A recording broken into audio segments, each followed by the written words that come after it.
भारत में एक ऐसा शिव मंदिर है जिसे हर दिन समुद्र निगल जाता है और कुछ घंटों बाद वही समुद्र उसे वापस छोड़ देता है। सदियों से यह रहस्य ऐसे ही चल रहा है, लेकिन पुरानी लोक कथाएं एक चेतावनी भी देती हैं। वे कहती हैं कि जिस दिन समुद्र ने इस मंदिर को वापस बाहर आने नहीं दिया, उस दिन समझ लेना कि समय बदल चुका है। यही वो संकेत होगा जिसका इंतजार भविष्यवाणियों में किया गया है, और तब शायद दुनिया को याद आएगा समुद्र के किनारे खड़ा वो रहस्यमय स्थान स्तंभेश्वर महादेव। और उस रहस्य को समझने के लिए बस एक बार उस तट पर खड़े होकर बढ़ती लहरों को देखना पड़ता है। रात का वह क्षण कल्पना कीजिए जब अरब सागर की लहरें अचानक बेचैन होने लगती हैं और दूर अंधेरे में एक प्राचीन शिवलिंग धीरे धीरे पानी के भीतर समाने लगता है। कुछ ही देर में पूरा मंदिर समुद्र में गायब हो जाता है और तट पर खड़े लोग केवल लहरों का गर्जन सुनते रह जाते हैं। ये कोई कहानी नहीं, बल्कि गुजरात के समुद्री तट पर स्थित स्तंभेश्वर महादेव मंदिर की वास्तविक घटना है, जहां दिन में 2 बार समुद्र बढ़ता है और भगवान शिव का यह मंदिर अपनी ही आंखों के सामने लहरों में लुप्त हो जाता है और फिर कुछ घंटों बाद वही समुद्र पीछे हट जाता है, जैसे किसी अदृश्य आदेश का पालन कर रहा हो, और तब पानी से बाहर प्रकट होता है वही प्राचीन शिवलिंग जिसे देखकर भक्त कहते हैं कि स्वयं समुद्र भगवान शिव का अभिषेक करने आता है। लेकिन इस रहस्य के पीछे सदियों पुरानी लोक कथाएं भी फुसफुसाती हैं, जो इस घटना को केवल ज्वार भाटा नहीं बल्कि समय के संकेत के रूप में देखती हैं। कहा जाता है कि यह स्थान उस कथा से जुड़ा है जब देवताओं और असुरों के संघर्ष के बाद भगवान शिव के पुत्र कार्तिकेय ने यहाँ तप किया था, और तब से यह भूमि समुद्र और शिव के बीच एक अदृश्य संबंध का प्रतीक बन गई। स्थानीय लोग बताते हैं कि जब ज्वार धीरे धीरे बढ़ता है तो पहले मंदिर के चारों ओर पानी भरता है, फिर लहरें शिवलिंग तक पहुंचती हैं और कुछ ही समय में पूरा गर्भगृह समुद्र में समा जाता है, जैसे किसी प्राचीन अनुष्ठान की पुनरावृत्ति हो रही हो। यह दृश्य देखने वाले कई यात्रियों ने कहा कि उस समय वातावरण में एक अजीब सा सन्नाटा छा जाता है, मानो समुद्र स्वयं किसी गहरी शक्ति के सामने झुक रहा हो। लेकिन इसी रहस्य के साथ एक और कथा भी जुड़ी है, जिसे गांव के बुजुर्ग रात के समय धीमी आवाज में सुनाते हैं कि सदियों पहले कुछ साधुओं ने कहा था कि जब तक समुद्र इस मंदिर को निगलकर फिर वापस छोड़ देता है, तब तक संसार का संतुलन बना हुआ है, क्योंकि ये घटना याद दिलाती है कि प्रकृति और देवत्व के बीच अभी संवाद जीवित है। परंतु यदि कभी ऐसा समय आया जब समुद्र बढ़े और यह मंदिर लंबे समय तक पानी में ही छिपा रहे, तो उसे साधारण घटना नहीं बल्कि बदलते कालचक्र का संकेत माना जाएगा। इसीलिए कई भक्त जब ज्वार के समय मंदिर को लहरों में डूबते देखते हैं तो उनके मन में एक ही प्रश्न उठता है कि क्या यह केवल प्रकृति का खेल है या किसी प्राचीन भविष्य संकेत की झलक, क्योंकि इतिहास में भी समुद्र ने कई नगरों को अपने भीतर समा लिया था, और उन्हीं कथाओं में सबसे प्रसिद्ध उदाहरण है द्वारका, जिसे भगवान कृष्ण की नगरी कहा जाता है और जिसके बारे में मान्यता है कि वह समुद्र में विलीन हो गई थी। यही कारण है कि स्तंभेश्वर महादेव का यह रहस्य लोगों को और भी चौंकाता है, क्योंकि यहाँ हर दिन वही दृश्य दोहराया जाता है जिसे देखकर ऐसा लगता है मानो समुद्र और शिव के बीच कोई मौन संवाद चल रहा हो। जब लहरें धीरे धीरे मंदिर को ढकती हैं तो दूर खड़े भक्त केवल एक छोटा सा शिखर दिखाई देता देखते हैं, और फिर कुछ ही क्षणों में वह भी गायब हो जाता है, और तब लगता है जैसे समुद्र ने स्वयं महादेव को अपने भीतर समेट लिया हो। लेकिन रहस्य यहीं समाप्त नहीं होता,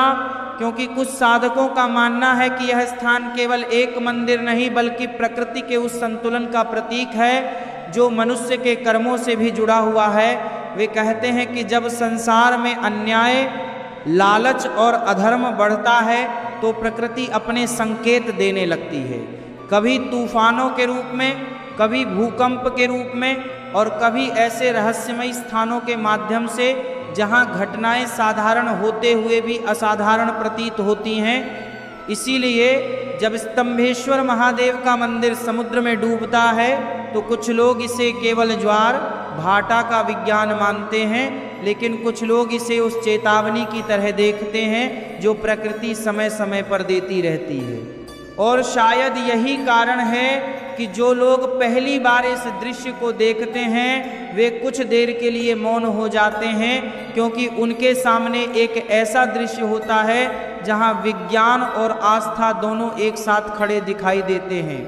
समुद्र बढ़ता है, मंदिर को अपने भीतर छिपा लेता है और फिर कुछ घंटों बाद वही समुद्र शांत होकर पीछे हट जाता है, जैसे उसने केवल एक क्षण के लिए महादेव को अपने जल में विश्राम दिया हो। लेकिन हर बार यह दृश्य देखने वालों के मन में एक रहस्यमय प्रश्न छोड़ जाता है कि यदि किसी दिन समुद्र आया और उसने इस मंदिर को वापस बाहर आने का अवसर ही न दिया तो क्या वह केवल एक प्राकृतिक परिवर्तन होगा या फिर समय के किसी बड़े बदलाव की शुरुआत। और यही वह प्रश्न है जो वर्षों से इस तट पर आने वाले हर यात्री के मन में गूंजता रहा है, क्योंकि जो व्यक्ति एक बार इस दृश्य को अपनी आँखों से देख लेता है उसके लिए इसे केवल साधारण ज्वार भाटा कहना आसान नहीं रह जाता। सुबह का समय होता है तो समुद्र दूर हट जाता है और पत्थरों के बीच खड़ा वही प्राचीन शिवलिंग शांत दिखाई देता है, मानो अभी थोड़ी देर पहले जल की गहराइयों से लौटकर आया हो। हवा में नमक की हल्की गंध फैल जाती है और भक्त धीरे धीरे मंदिर की ओर बढ़ते हैं। कोई जल चढ़ाता है, कोई मौन खड़ा होकर उस स्थान को निहारता है, लेकिन जैसे जैसे समय आगे बढ़ता है समुद्र की सतह बदलने लगती है। दूर क्षितिज पर उठती लहरें धीरे धीरे ऊंची होने लगती हैं और पानी की पतली धाराएं फिर से पत्थरों के बीच रास्ता बनाती दिखाई देती हैं। पहले मंदिर का आंगन भीगता है, फिर शिवलिंग के आधार के चारों ओर जल भरने लगता है और कुछ ही देर में वही लहरें फिर उस पवित्र स्थान को घेर लेती हैं। इस क्षण को देखने वाले कई लोगों ने कहा है कि उस समय वातावरण में एक विचित्र सी गंभीरता उतर आती है, जैसे प्रकृति स्वयं किसी प्राचीन नियम का पालन कर रही हो। कोई शोर नहीं होता, केवल लहरों की आवाज़ और बढ़ते पानी की चमक दिखाई देती है। धीरे धीरे वही जल शिवलिंग तक पहुंचता है और कुछ क्षणों में पूरा गर्भगृह फिर समुद्र में समा जाता है। यही वह दृश्य है जिसने सदियों से लोगों की कल्पना को रहस्य से भर दिया है, क्योंकि यह घटना केवल एक बार नहीं बल्कि हर दिन दोहराई जाती है, मानो समय स्वयं यहाँ आकर एक ही कथा दोहराता रहता हो। कुछ विद्वान कहते हैं कि यह स्थान केवल आस्था का केंद्र नहीं बल्कि प्रकृति की शक्ति को समझने का एक अनोखा उदाहरण है, क्योंकि यहाँ समुद्र और धरती के बीच का संतुलन इतनी स्पष्टता से दिखाई देता है कि देखने वाला अनायास ही सोचने लगता है घटना के पीछे कोई गहरा अर्थ छिपा है। स्थानीय लोगों की कहानियाँ इस रहस्य को और गहरा कर देती हैं, क्योंकि वे बताते हैं कि बहुत पहले कुछ तपस्वी इस तट पर साधना करते थे और उनका मानना था कि यह स्थान ऊर्जा का ऐसा केंद्र है जहां समुद्र की लहरें केवल जल नहीं बल्कि प्रकृति की चेतना लेकर आती हैं। इसी कारण जब पानी बढ़कर शिवलिंग को ढकता है तो कई साधक इसे साधारण घटना नहीं बल्कि एक प्रतीक मानते हैं। उनके अनुसार यह दृश्य याद दिलाता है कि सृष्टि में हर चीज परिवर्तनशील है और जो आज दिखाई देता है वह अगले ही क्षण लहरों में खो भी सकता है। यही विचार इस स्थान को और भी रहस्यमय बना देता है, क्योंकि यहाँ हर दिन वही घटना घटती है जिसे देखकर लगता है जैसे प्रकृति स्वयं किसी प्राचीन संदेश को दोहरा रही हो। कुछ लोगों ने तो ये भी कहा कि जब ज्वार का पानी अपने चरम पर होता है तब समुद्र की आवाज़ सामान्य दिनों से अलग लगती है, जैसे लहरें किसी अनसुनी भाषा में कुछ कह रही हों। यह अनुभव सुनने में भले ही कल्पना जैसा लगे, लेकिन जो लोग उस समय तट पर खड़े रहते हैं वे बताते हैं कि उस क्षण वातावरण में एक अजीब सी गंभीरता फैल जाती है, मानो समुद्र के भीतर छिपी कोई शक्ति जाग उठी हो शायद इसी कारण इस स्थान से जुड़ी लोक कथाएं केवल धार्मिक कथा तक सीमित नहीं रहीं, बल्कि समय के संकेत की तरह सुनाई जाने लगीं। बुजुर्ग कहते हैं कि उनके पूर्वज भी यही कहते थे कि यह मंदिर केवल पत्थरों से बना ढांचा नहीं, बल्कि एक प्रतीक है जो हर दिन मनुष्य को याद दिलाता है कि प्रकृति का संतुलन कितना नाजुक है। यदि ये संतुलन बना रहा तो समुद्र आएगा और लौट जाएगा, लेकिन यदि कभी ये संतुलन बिगड़ गया तो वही समुद्र अपने भीतर बहुत कुछ समेट सकता है। इसी विचार ने इस स्थान के रहस्य को और भी गहरा बना दिया है, क्योंकि जब लोग बढ़ती लहरों को मंदिर के ऊपर चढ़ते देखते हैं तो उनके मन में कहीं ना कहीं यह कल्पना भी जन्म लेती है कि यदि किसी दिन यह क्रम टूट गया तो क्या होगा। क्या समुद्र उसी तरह लौट जाएगा जैसे हर दिन लौटता है, या फिर वह क्षण इतिहास के किसी नए अध्याय की शुरुआत बन जाएगा। यही प्रश्न इस तट की हवा में आज भी तैरता रहता है, और शायद इसी कारण स्तंभेश्वर महादेव का यह स्थान केवल एक मंदिर नहीं बल्कि एक जीवित रहस्य बन चुका है, जहां हर ज्वार और हर भाटा मानो समय की किसी अदृश्य कहानी का अगला धम न्याय लेकर आता है। और शायद यही कारण है कि सदियों से इस तट पर आने वाले लोग केवल एक अद्भुत दृश्य देखने नहीं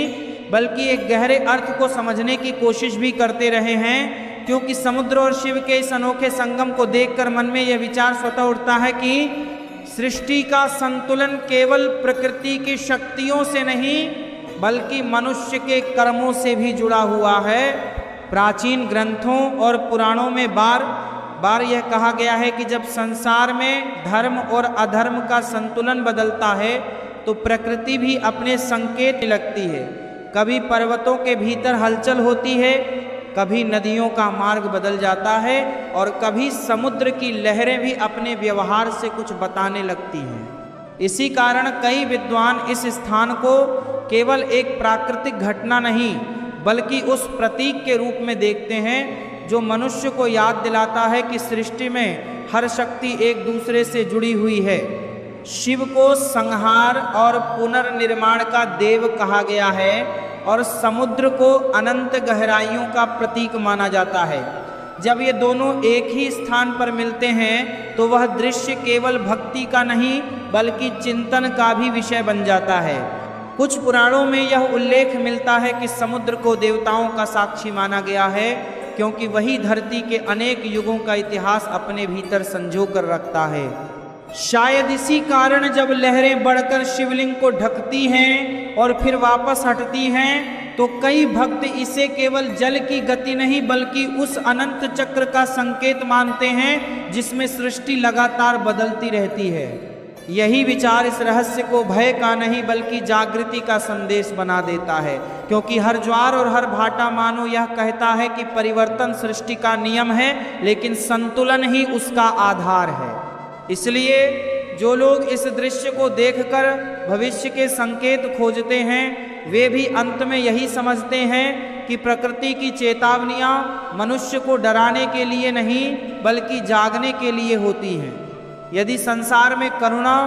सत्य और धर्म बना रहे तो वही समुद्र जो कभी कभी भय का प्रतीक लगता है वह भी शांति का संदेश लेकर आता है।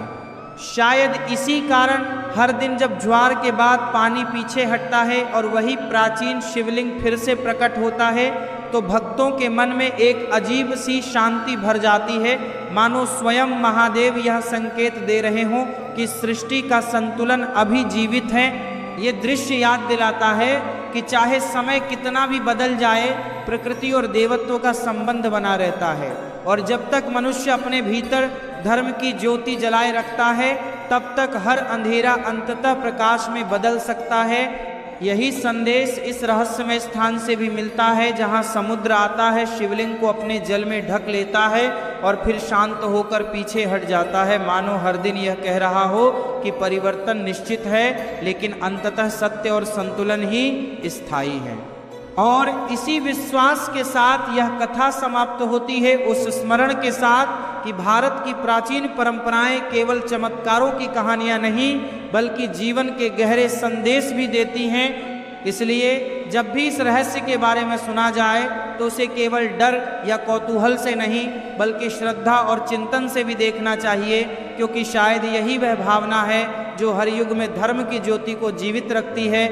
और इसी भावना के साथ ये कथा यहाँ समाप्त होती है, इस आशा के साथ कि सत्य, संतुलन और आस्था की ये पुकार आगे भी लोगों के हृदय में गूंजती रहेगी। यही है धर्म की पुकार।